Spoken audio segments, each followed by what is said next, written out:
Welcome to the show, guys. It's so nice to have you back in the room with us. Nice Thank to see you nice again. to be here. June of 2012, the three of us last sat down, just as you were, out with a couple of new songs that are on this album, Caravan and BU2B, and the documentary, and shaken up the world and made fans out of people that hadn't even heard of Rush, and because the story's so good, they became great Rush fans. And it came out on Blu-ray and DVD, and everybody bought it, and we loved it, and we anticipated this record, and finally it's here. All these years later, be it your management, your family, you, are there any sort of delivery day jitters about a new record coming out 20 records later? Not for me. I'm excited that it's coming out finally. It's taken a while. Not that it's been that difficult a record to make. It's just taken a while because we keep getting distracted by these long tours that we keep doing. So it's all good, and we're very pleased with the way the record turned out. So this is kind of a nice day for us to see it finally released. As we all have jobs in the room, I suspect, as you do a job longer, you get better at it, and it does get easier and easier. So this was an easy record to make, or are some of them easy and some of them really tough? How would you rate it? Well, it was a really enjoyable record to make. There was a very good energy and vibe about it. When Geddy and I were writing, we were very excited about the prospect of getting together every day, except maybe the first week. The first week was a little slow. We drank a lot of coffee, but we didn't play very many notes. And then suddenly one day, we had a good few minutes, and it kind of took off and all came together. But there was a lot of work. It was really enjoyable work to do, and we had a lot of fun doing it. There's great stories about bands, and you're probably one of them, who you end up starting in the evening and then the sun comes up and you're still playing. What's the schedule like now for getting together? Is it a daytime endeavor? Well, we're more mature now, so we don't do that anymore. Well, he does it sometimes, but no, we like to get working in the morning, like around 11 or something like that, and just work until the ideas are getting really bad, and then stop. So That's usually about 11:30. Things that are old, things that are new, to the delight of many Rush fans, you've come with the C Word, the concept album. Yeah. Oh, that one. The other C Word. Tell us about the concept of Clockwork Angels in whatever way you'd like to express it. Well, I like to look at it as a story record because, in essence, many of our albums have been kind of small C concept records. We just decided at a certain point, just if you don't tell them it's a concept record, then nobody asks you that question. So it's a story. It's kind of it's kind of an opera in a way, in the mold of Tommy, in that sense, where the songs are apart from each other.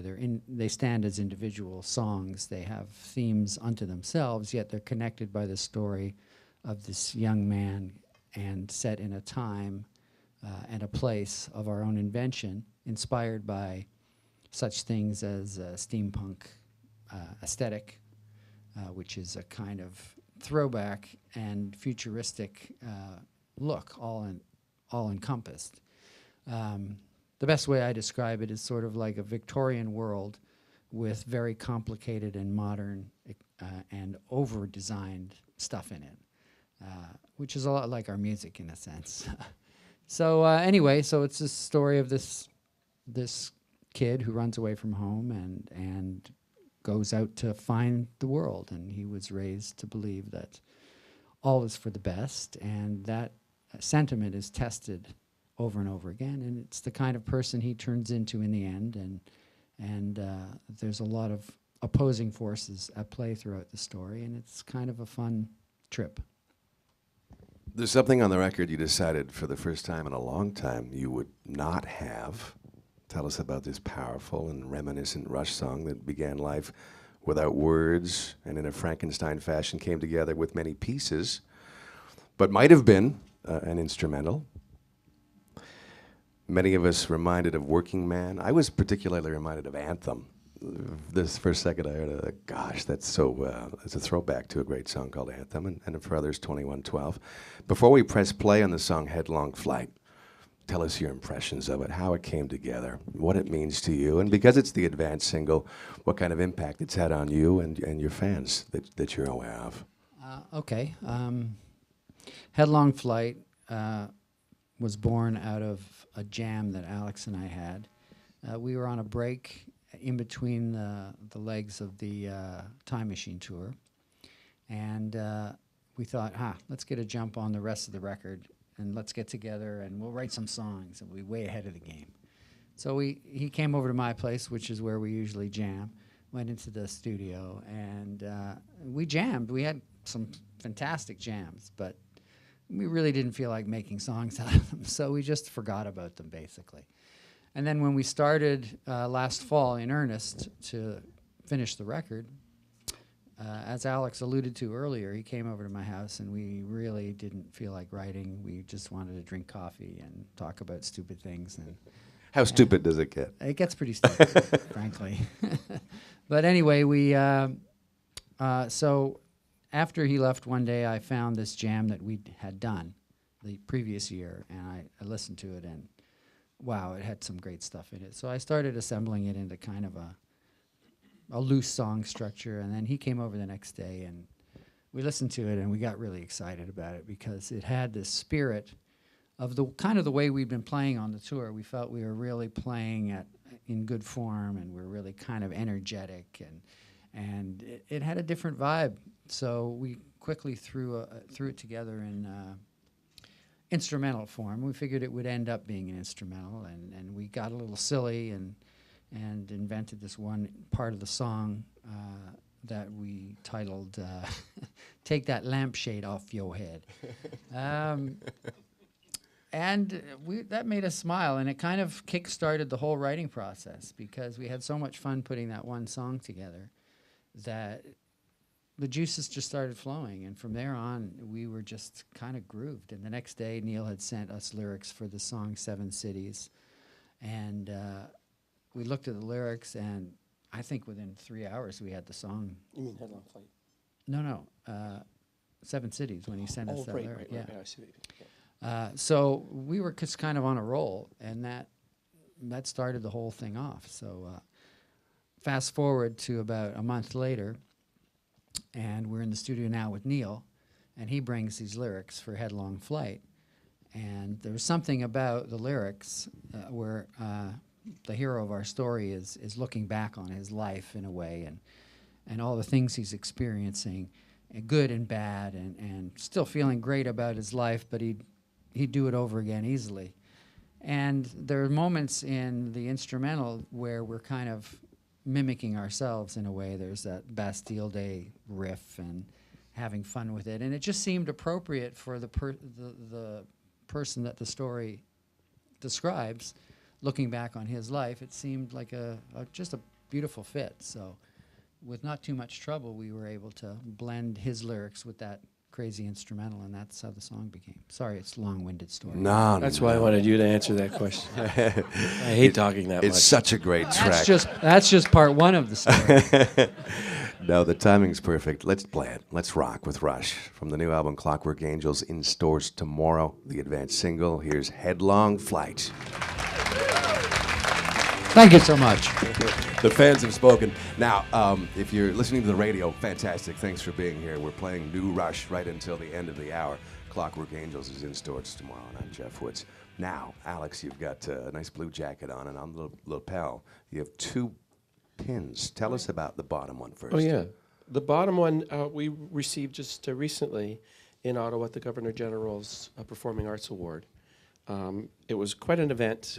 We were there for 3 days. They do an amazing job of doing these presentations, and this was the 20th anniversary, so many of the previous laureates were there. So we were in incredible company through this whole extravaganza through that 3-day period. And I'm very proud to be a part of that group of fantastically creative Canadians. And then, of course, the other one is the Order of Canada. How did that make you feel, Geddy, to get Governor General's award? It was really, it was an incredible experience, like Alex was describing. The really cool thing about it is the fact that you're there with a number of other artists from such a diverse series of different performing arts, dancers and filmmakers and theater writers and directors. And it's such an interesting opportunity to meet these people who are fantastic. And some of them are in, a less popular medium than we are in, obviously. So they don't normally get the same kind of, public awareness sometimes. So it was just great to see them all being celebrated.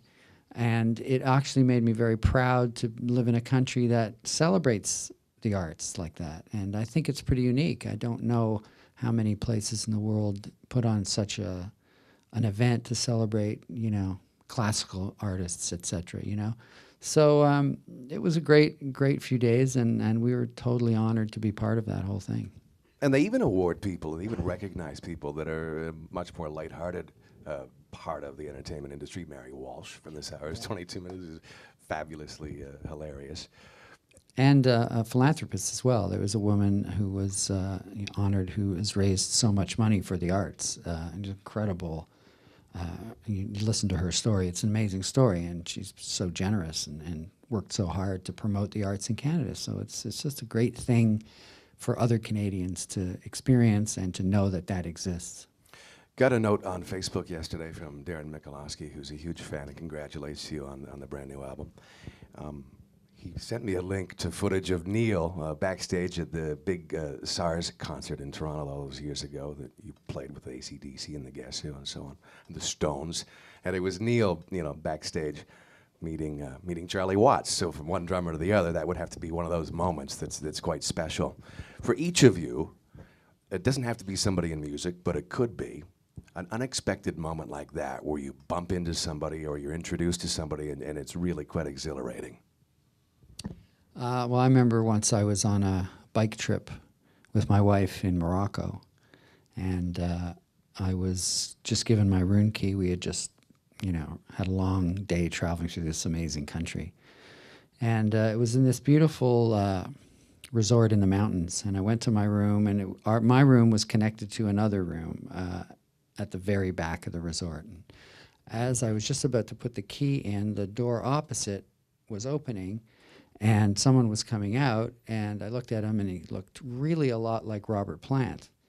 And I had looked at him, and he looked at me, and I kind of went in my room and I said to my wife, that guy looks so much like Robert Plant, which of course it was him. And then later in the restaurant, he came up to me and started chatting, and he had the same experience. So very charming guy, and one of my big heroes, certainly as a vocalist growing up. So it was great to meet him in an unusual circumstance and to see what a good guy he was, and just, totally friendly guy. So that's my little story.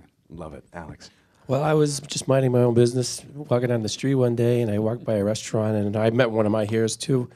The door opened of the restaurant, out walked Geddy Lee from Rush. I was just so freaked out.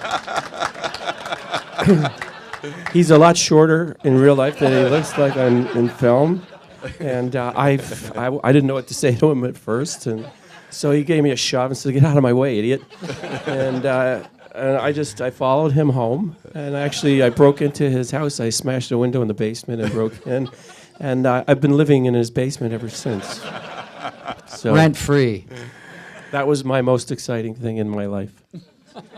You're listening to Live with Rush across Canada on the radio and online. My name is Jeff Woods. Now, everyone's going to pick their own favorite from the new album, Clockwork Angels. It's not an easy task, picking just one, which means it's a great record.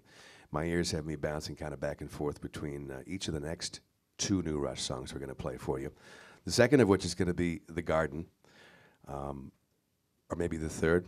We might squeeze a few more in. The song that saw you, Alex, and you, Geddy, in the early stages at least, trading places and influencing one another once again. A different song for Rush. It just could be my favorite from the record. I think you're really going to enjoy this. A strong song called The Wreckers. Now, just before we play it, how would you like to set it up and tell us about it? Well, it was really cool. We had a little breakdown in the studio, technical breakdown. So the way we had it structured, Ged and I were in the third studio in a small writing room where we would work daily. Neil was in the big room, Of course. yeah, working with Nick on the drums stuff. Well, we had this little technical glitch, so we were sitting in the big room, and I've got all my guitars in there. I take all my guitars. They all want to be there for the recording, even though I don't use them all. They all got to be there. It's a big family get together. Don't even look at them. Yeah. So they're all set up, and so Ged grabbed one of the guitars, and it's tuned to a Nashville tuning. And simply, a Nashville tuning is like the octave strings of a 12-string. So it has a very high, very ethereal kind of sound to it. And everything sounds fantastic on it whenever you play it. So he was just sitting there strumming it, and I was talking to Nick, and we were just chatting, and suddenly he gets up and runs out of the room and comes back a minute later with the lyrics to the records. And he sits down, and he's playing. He says, come here. And he says, just tell me, what do you think? And he starts playing. It was like, yeah, that's awesome. It sounds fantastic. And basically played the verse into the chorus. So we got back into our little room once things were running again, and he just wanted to throw it down so that we had a reference. So we were setting it up, getting levels, and so I grabbed his bass while we were doing it. And I just played along while he played the guitar part, and he played the guitar part in a way that I would never think to play it. He plays a different stroke because he uses his fingers. I use a pick. So my stroke is more of a downstroke. His is an upstroke.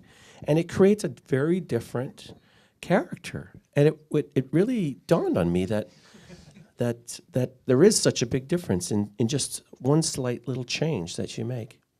Anyways, we ran down the song, and we were just so excited about the result that we got from playing each other's instruments. Yeah, and he wrote this bass part that was similarly, I wouldn't play a part like that, but it was perfect for the song.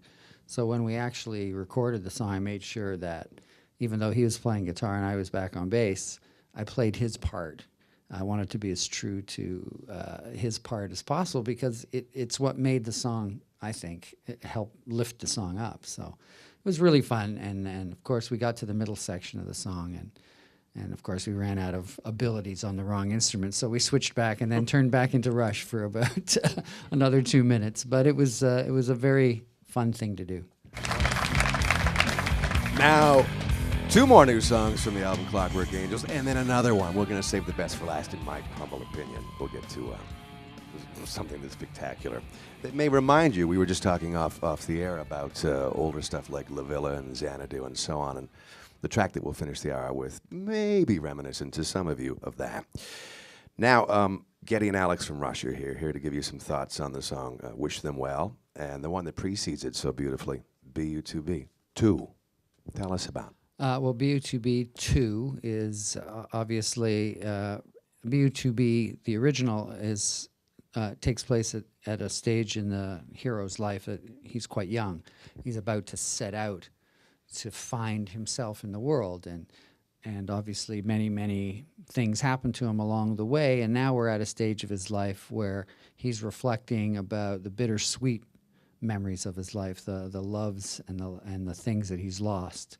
And so it's a little, as I said, bittersweet. And then it leads into a part of the song that's much more positive, much more open, where he's come to settle with himself about his outlook on life and the way he deals with other people, having been taken advantage of so many times. Is this a lot about Neil, introspection of Neil? I wouldn't say so. No, no. I think it's a combination of things. It's a combination of things he's been inspired by. He was inspired by a number of things. Steampunk we talked about, and also the writings of Voltaire. He wrote this book called Candide, which this story is really inspired by that character who is raised in a very religious home and then goes out in the world to test his belief in the goodness of people, and he's taken advantage of. So that's a big part of the story too. So I wouldn't say it's autobiographical. That's the setup. Here's the song. It's brand new from Rush, the album Clockwork Angels, a double shot, BU2B2. What a pleasure to have you guys in the room again. Alex Lifeson, Geddy Lee of Rush. Briefly, how is Neil, by the way? He's not here, but how is he? No, he's not here, but he's great. And he's at home enjoying family life, and they just moved into a new place recently, so he's got his hands full.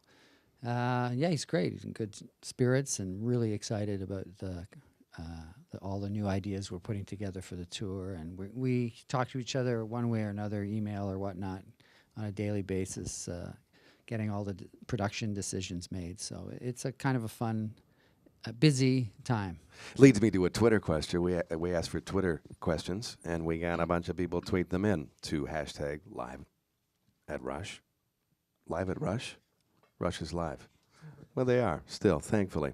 Susie Q writes, guys, any chance more of that funny stuff? If you were at the tour, you saw probably some of the funniest acting by musicians ever in video form. You guys were insane. Are you going to do more of that stuff that precedes the shows? Well, we're planning on attempting to be funny again. It's really a riot doing that stuff, and we usually work with a very loose script, and then we fill it in on the day, and we get to kind of riff along and have a really good time. It's getting harder to come up with new ideas, but somehow we just keep just getting weirder, and that seems to work. How much time do you spend on Rush.com, you personally? Do you have a lot of input on what goes on there? Because it's a great website if you want to learn more about the band. Oh, well, I think we all, chime in from time to time, and of course, management always asks us, "What do you think of this? What do you think of that?" And try to get involved. It's hard to be involved on a daily basis, that kind of thing. That's just life gets too busy. Gary, Rush Freak Forever is his pseudonym, says, Ged, please come to Ireland. Is there an Irish date in 2013? At the moment, there is no Irish date. I'm sorry, Gary. We did come there on the last tour, and we're still trying to expand some of the European dates, so there's always a possibility we'll get there. Wish you all the best on the road and all the best with the album that comes out once again tomorrow. And if you don't find 5 or 6 tracks that you go, oh, wow, to, I'll be highly surprised. In 30 seconds or less, set up what I think is just one of the best Rush songs in many years, The Garden. Oh, well, this song was written actually in the very first stages of writing when Caravan and BU2B were written. Ged wrote most of this song, and it's a beautiful example of the kind of melody that he excels at, I think. It was captivating from the second that I heard it, and it's a wonderful song to work on. I think it's a very unique Rush song. There's nothing like it. It's very emotive. There are beautiful sections to it, and it works really well as the closing sentiment for the whole album. And it has maybe one of the greatest guitar solos Alex has ever played on it. The final of 12 songs from the brand new album. I'm lying. There's hugging, there's love. Let's go to The Garden. Rush, live. Till next time, I'm Jeff Woods. Thanks.